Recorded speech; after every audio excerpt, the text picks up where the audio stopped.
and welcome to our special election edition of the Rockbridge Report. I'm Cameron Steele, and although polls closed just 2 hours ago, it looks like most races are already decided. No surprises in the governor's race. As we told you last week, Republican Bob McDonnell looked ready for a sure win. In fact, he did defeat Democratic challenger and local Creed Deeds by 58.08% of the vote. Deeds lost with 41.89% of the vote, although he did win Lexington. McDonnell, however, took all 18 precincts in Rockbridge County. And it's a Republican sweep for the other top state House seats. Ken Cuccinelli will replace McDonnell as Attorney General, and Bill Bowling steps up as Lieutenant Governor. Closer to home, incumbent Ben Klein will keep his seat for at least another 2 years. He's winning against challenger Jeff Price with almost 70% of the vote. The one contested race in the Board of Supervisors also ends without much fanfare. Incumbent Buster Lewis retains his seat after defeating Woody Mama by 265 votes. Lewis represents the Walker Creek District. It's an even less dramatic end for the Carrs Creek seat. Rusty Ford will serve another term after running uncontested for re-election. The school board race ended a little less predictably. Benjamin Swisher narrowly trumped Terry Bazulak by 105 votes to be elected to the Rockbridge County School Board. Our special election team kept track of the candidates and have updates for you on the winners. I start with the gubernatorial race, where it's no surprise that Attorney General Bob McDonnell will be taking the State House come January. Republican candidate McDonnell easily beat out challenger and state senator Creed Deeds after showing double-digit leads in the polls for more than a week. McDonnell preached a platform of fiscal conservatism and keeping taxes low. I think it's important for voters to know that my opponent and I have a difference on taxes. I'm for lower taxes. He's been for higher taxes. McDonnell ran on promises of keeping taxes low, bringing jobs to Virginia, partially by promoting green energy and welcoming environmental industries, reviving roads and making infrastructure safer, and guaranteeing that Virginia schools compete nationally while making sure students can afford an education. McDonnell's victory upsets a two-term Democratic streak in the State House. This is Cameron Dewing reporting from Lexington for the Rockbridge Report special election coverage of the 24th District Delegates race. Delegate Ben Klein celebrates an easy victory. Klein plans to continue working towards solutions to some of the problems that plague Interstate 81, using more police, decongestion innovations, and new construction. Rail is going to be a part of that. I've worked to get funding for rail improvements so we can put more freight onto rail and hopefully ease some of the truck traffic there too. Klein also wants to make and keep college affordable for Virginia students. These programs all cost money though, but Klein insists there will be no new taxes. Klein is just 37 years old and he will serve his 5th term. I'm Alicia Goodrich, and I've got the latest coverage on the Walker Creek Board of Supervisors seat. Incumbent Supervisor Buster Lewis handily retains his seat against challenger Woody Mama. Lewis campaigned on fiscal responsibility and experience. I've had to deal with the vagaries of the economy, and I know how important it is that we have a business-like approach to running this county. Lewis has practiced his own business-like approach as owner of the Jefferson Florist. And he's had experience working on civic boards for over 30 years. Lewis says the Board of Supervisors will continue to keep a close eye on the budget, and he wants to try attracting new businesses to the county using outreach and information. Lewis will start his 2nd term along with fellow Supervisor Rusty Ford, who was re-elected to the Carrs Creek seat in an uncontested election.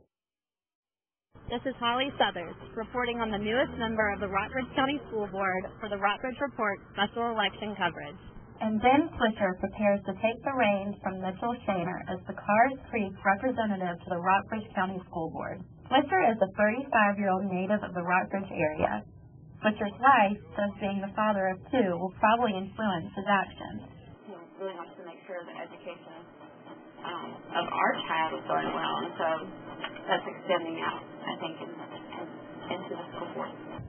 Swisher told the Rockbridge Report over the phone that he doesn't think change is always a good thing, especially when changes upset students and families' lives. He promises to practice extra care if the board is forced to address redistricting or school closings.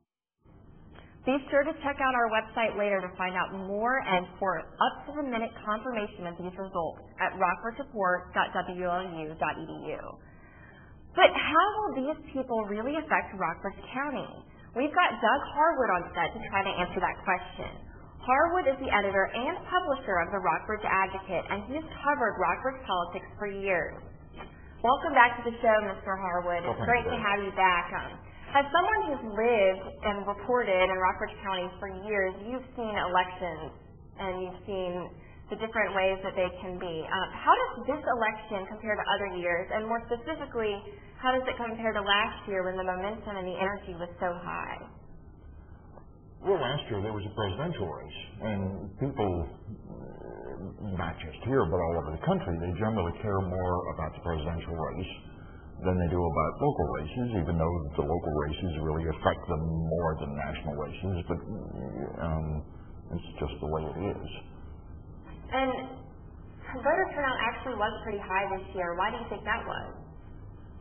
I believe it was the governor's race, and I also believe it was a beautiful day here.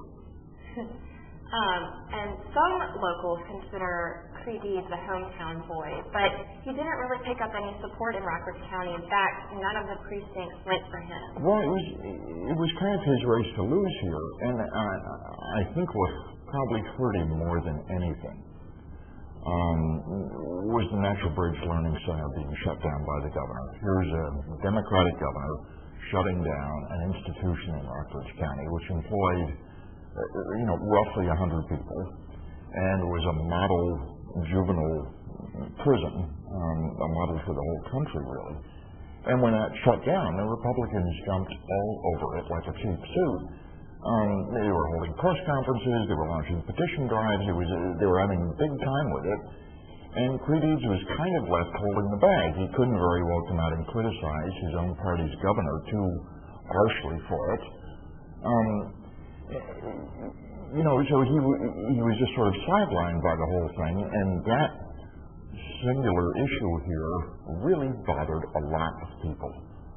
A lot of the people who work down there have big families who all vote, and so here was, Creed Deeds saying, I'm going to continue the policies of the Democratic administrations, I'm a good friend of Tim Kaine's, and I'm going to look out for the backwoods of Virginia, which any place west of the Blue Ridge Mountains is pretty much the backwoods of Virginia in Richmond's eyes.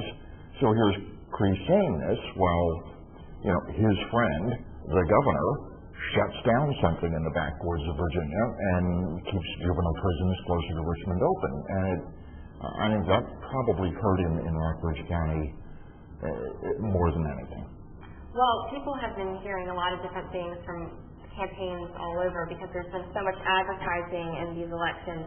What about the Board of Supervisors race? It always seems like there's a lot of this campaigning going on, but I'm never sure how much people are paying attention. Why do people go to the polls for that today? For the supervisor's race? Well, it's a small county and everybody knows everybody. In Walker's Creek, which is probably the most diverse district of all of them and the hardest to read district in the county. But still, Buster knows pretty much everybody in the district, and Woody hasn't been out around and about as long as Buster, but he got to know an awful lot of people in that district, and so the politics with the Board of Supervisors, they're extremely, old-fashioned, personal politics. And there weren't any huge issues where the two candidates differed a whole